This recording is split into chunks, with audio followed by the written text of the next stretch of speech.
आता जो आपण प्रसंग बघितला तो बघायला सोपा वाटतो, पण हाच प्रसंग जेव्हा एखाद्या स्त्रीबरोबर होतो तर तिने स्वतःची सुटका कशी करावी ते आपण बघू. त्याच्यानंतर ह्याच प्रकारात अजून 2-3 प्रकारे ते सुटका करू शकतात तेही बघू. ये बस बघा, आता त्याने माझी मान दाबली आहे, तो बसलाय बरोबर. आता मला सिंपल सुटका करून घ्यायची, तर मी फक्त डोळ्यावर प्रेस करेन तरी माझी सुटका होऊन जाईल.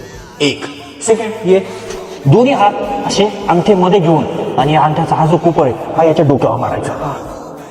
2 किंवा इथे मारला कडघडीला तरी चालेल. अशा प्रकारे तुमची सुटका होऊ शकते. आता सुटका न करता सबमिशन द्यायचंय. सबमिशन म्हणजे काय, त्याचा हात डायरेक्ट मोडून टाकायचा आहे की त्याने परत असं कोणावर हात टाकायला नको. पकड रे, 1 हा 2 हा पायकडनं आला बरोबर. हा जो आहे हा 1 आणि 2 हा पॅक पकडा आणि हा पाय जोरात दाबा. काय होतंय रे,